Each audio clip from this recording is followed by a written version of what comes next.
Ahora veremos la fase augustea.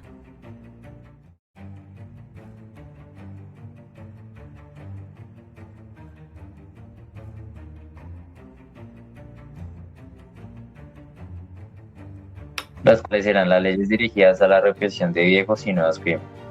La Lex Lulia Sumpturia, que limitó los despilfarros en los banquetes, en los vestidos y adornos femeninos. La Lex Lulia Danona, que reprendió con fuerte multa el acaparamiento del género alimenticio.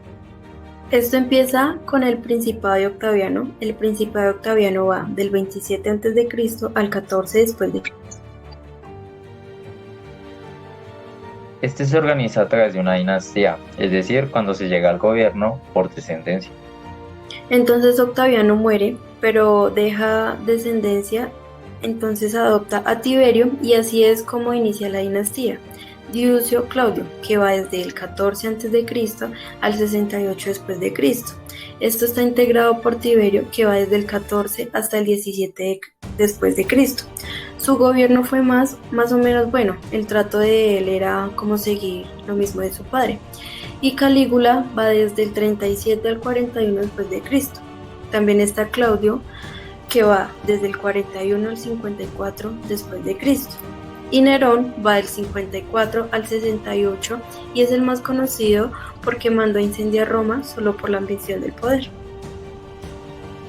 Bueno, después de esto, Roma ya no aguantó el principado y comienza su primera anarquía militar en un periodo del 68 y 69.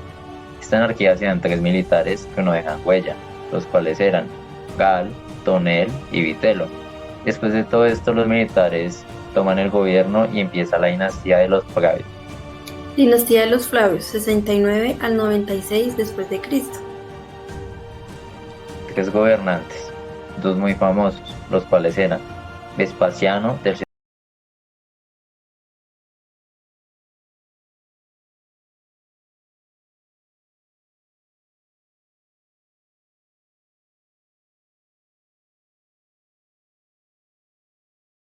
Eso y empieza la dinastía de los Andoninos, que va del 96 al 192. Esta es muy importante porque está Adriano, príncipe con el cual comienza la fase adrinea.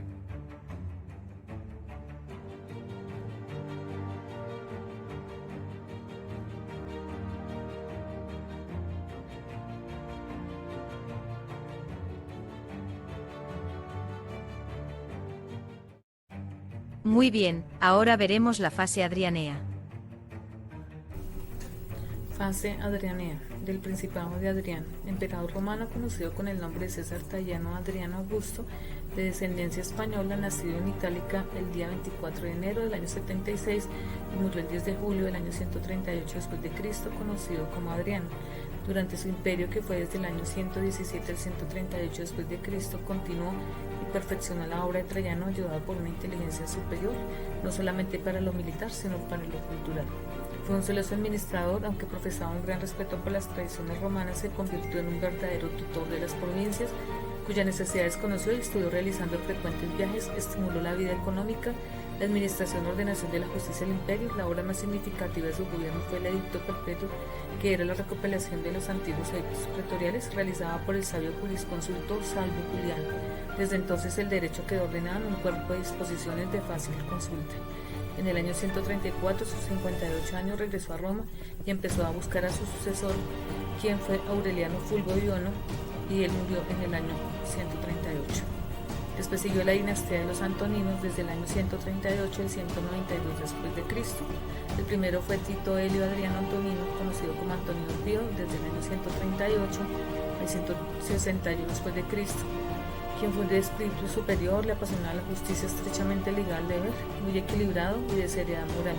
Su gobierno fue considerado el inmovilismo porque durante sus 23 años nunca se alejó de Italia. No innovó en materia político-militar, pero guió el imperio con tanta equidad y prudencia que a los romanos les pareció el periodo más feliz. Murió en el año 169. Siguió Marco Aurelio Antonino, conocido como Aniovero, del año 161 al 180 después de Cristo, quien gobierna acompañado de su hermano adoptivo Lucio Helio Cómodo, a quien se le conoció como Lucio Vero, hombre de escasa virtud. Reinaron juntos durante 8 años hasta que Lucio Vero murió en guerra en el año 169 después de Cristo. La paz del imperio comenzó a dañarse por las insurgencias de los partos, pero sus campañas fueron victoriosas y por astucia política asigmó un compromiso con las poblaciones vencidas. Después siguió Lucio Helio Aurelio Cómodo, conocido como Cómodo, desde el año 180 al 192 después de Cristo. De tan solo 20 años de edad, de carácter ardiente e inestable, y en su personalidad se parecía mucho a Calígula y a Nerón. Su gobierno suscitó resistencias y determinó numerosas conspiraciones en su contra, se aisló siempre y cada vez más de los romanos. Pero las finanzas del Estado eran débiles, aumentaban los despilfarros, los lujos y las donaciones del público, las negligencias del gobierno provincial. Llega al mismo a atribuirse cualidades divinas hasta el punto de dar a Roma, conocido como el título de colonia fundado por el emperador. Muere el 31 de diciembre del año 192 después de Cristo. Después sigue Pluvio Elvio Pertinace, conocido como Pertinace, en el año 193 después de Cristo, quien fue de humilde origen pero con una carrera militar excepcional. Quería consolidar la disciplina en el ejército y reportar finanzas a un estado de relativa sanidad a través de contracciones en los gastos, pero los mismos pretorianos que lo habían apoyado le quitaron a su favor en menos de 3 meses el ascenso al poder. Fue víctima de una conspiración.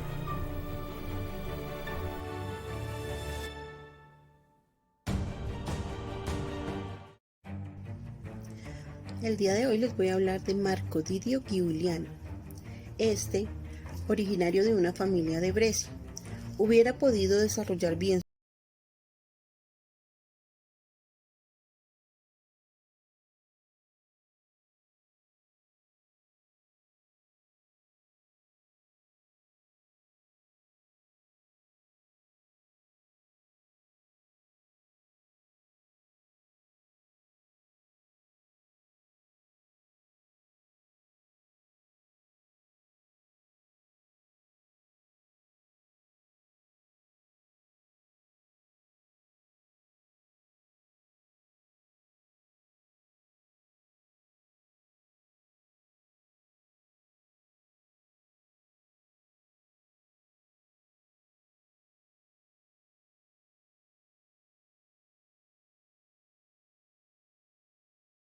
Severo, Marco Aurelio Antonio, Marco Opelio, Hábito Vasiano y Marco Aurelio Severo.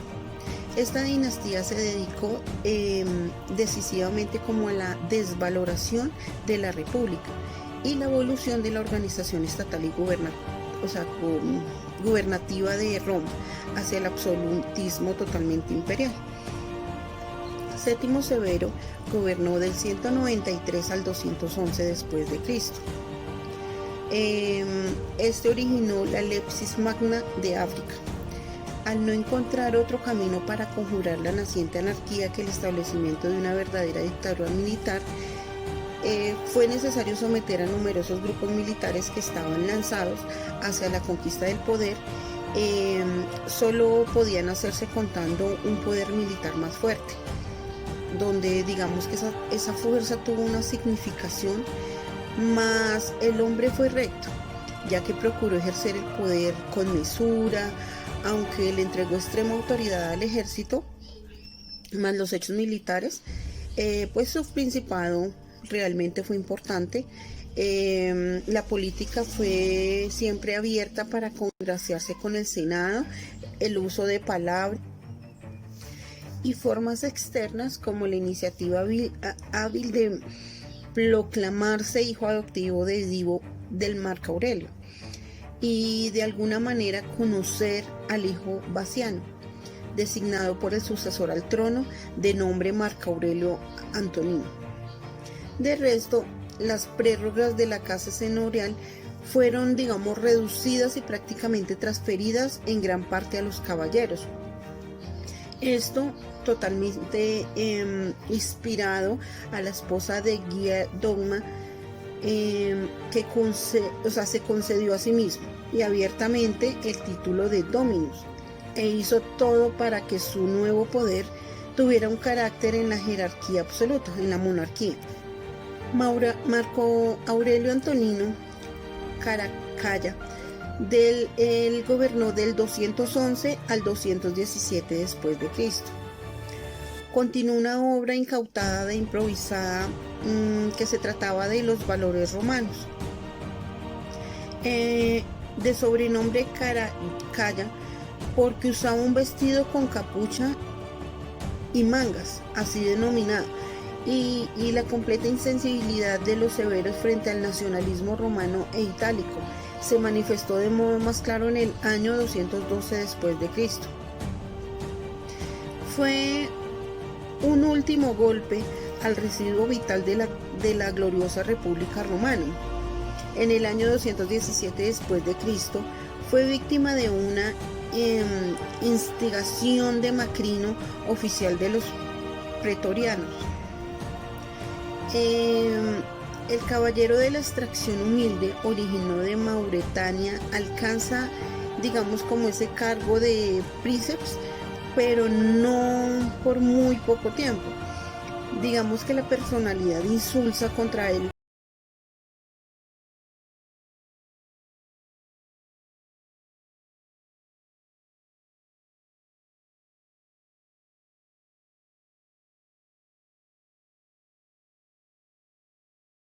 los sacerdotes del dios del sol, denominados el Elegabalo.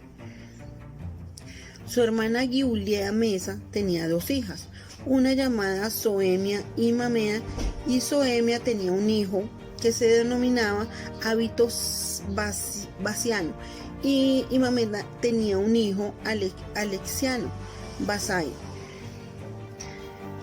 Hábito Vasiano, apenas de 14 años, fue denominado Elegibato. Por ser sacerdote del dios del sol, fue proclamado príncipe en el 218 después de Cristo y superó a Macrino. Hábito Vasiano, denominado el Elegabalo, gobernó de 218 a 222 después de Cristo. Digamos que las cosas empeoraron todavía más, porque durante el gobierno de Elegabalo, además del descalabro general de la administración y de la disciplina militar, este era un rey inmoral, un príncipe inmoral y vicioso, y no quiso en el modo más completo que adaptarse a las tradiciones y a las normas romanas. Insensatamente, en vez de introducir al occidente de los ritos de la religión, era un sacerdote en Siria. Mientras Marco Aurelio Severo Alessandro gobernó del 222 al 235 después de Cristo, los historiadores hablan de una manera muy favorable de este príncipe, porque tuvo indudablemente apreciadas cualidades políticas. Cuando quiso restablecer la disciplina y reorganizar la vida pública, digamos que ya era tarde. En su mérito, digamos que generó una armonía aunque formal con el Senado, y mostró tolerantemente con los cristianos una manera de reorganizar y transmitir algunos valores de tradición romana, concediendo la prefectura del digamos, pretorio de una gran jurista, y Domislo Ulpiano. Frente a las provincias fue muy flexible y admitió sus costumbres locales y de no combatir sus cultos, inclusive el judaísmo y el cristianismo. La tercera anarquía militar surgió desde el 235 al 284 después de Cristo. Se verificó la crisis republicana romana universal debido al inicio de la crisis de la República Universal Romana. Las causas de la crisis fueron causas de depresión de los valores romanos, de la depresión de la unidad del imperio, y fueron múltiples. Una de ellas fue la completa derrota de la clase senatorial, que señaló el camino hacia el orden absolutista, y empezó con el principado de Adriano y se descubrió bastante con los severos, que realmente fueron una negación a la antítesis del orden republicano tradicional. La segunda causa fue la decadencia económica y demográfica de Italia.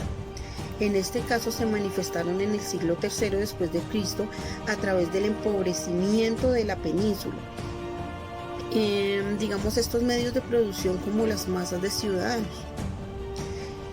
Una tercera causa fue la provinciación del ejército y la república administradora. En este caso se dio por la necesidad imperante de alimentar las legiones de nuevos reclutas a causa de tantas guerras y guerrillas.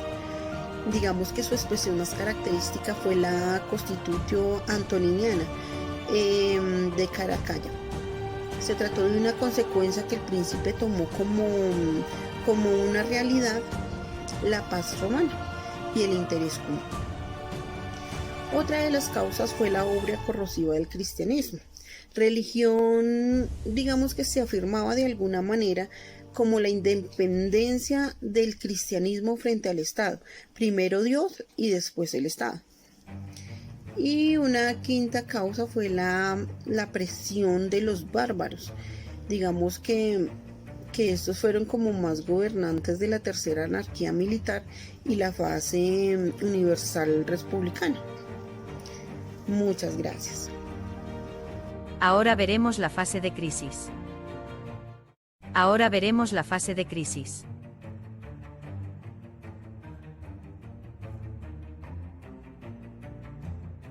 Historia de la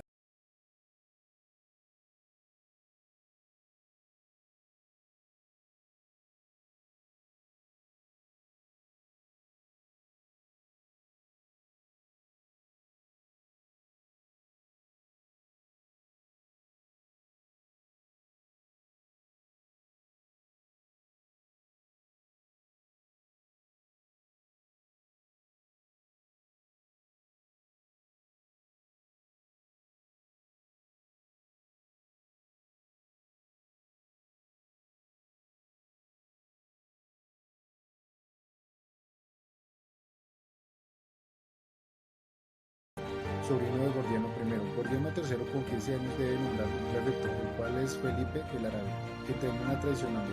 Gordiano III está en el poder del 238 al 243 y Felipe del 244 al 249. Luego el Senado toma de nuevo el poder nombrando a Octavio Meso, quien gobierna desde el 249 al 251, que se dedica a la persecución de los cristianos. Luego el poder pasa a su hijo Corneliano, quien está en el poder muy poco tiempo, solo en el 251 pues muere de una peste. Luego llega Gallo, quien está del 251 al 253. Luego llega Emiliano, quien solo está en el poder del 253. Luego Valeriano, quien sí tiene un paso importante en este tiempo, porque por primera vez va a haber un gobernador determinado para Oriente y otro para Occidente.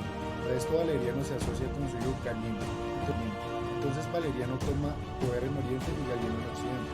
Esto se conoce como la primera división de hecho del imperio.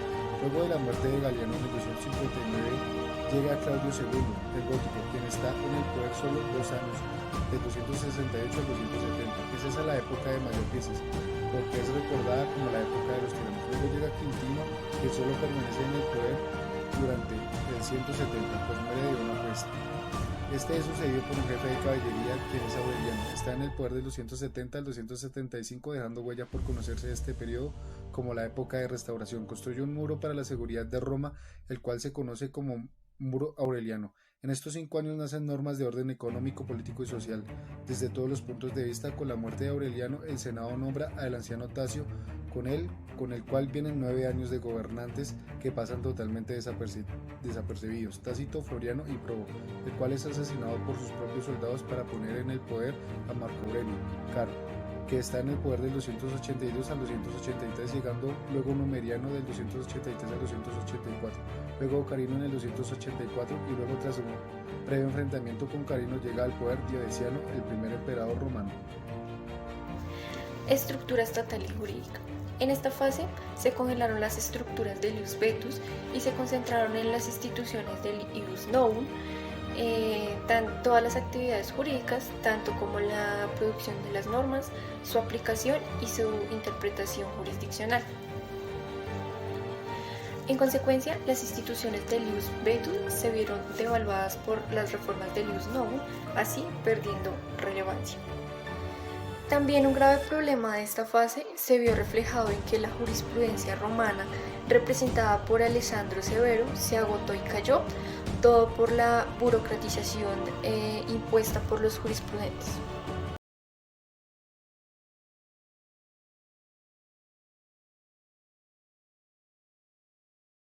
jurisprudentes sino ius consultus.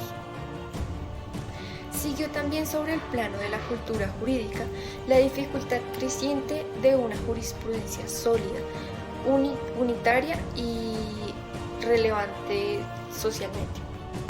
Así, la concepción del ius novum se perfiló y afirmó en Roma con la extinción de la vida de los sistemas del ius vetus, quien ya se había deslumbrado desde el periodo arcaico, se había desarrollado en el periodo preclásico y se convirtió en una gran estructura jurídica en la fase augusta. Pero en la sucesiva fase adrianea, el ius vetus se culminó, dando condiciones óptimas para el ius novum o extraordinario. Las dos principales características del ius novum son: la primera, la proveniencia de nuevos institutos jurídicos o las innovaciones que se le hacían a estos por vía directa o indirecta por la voluntad normativa del príncipe.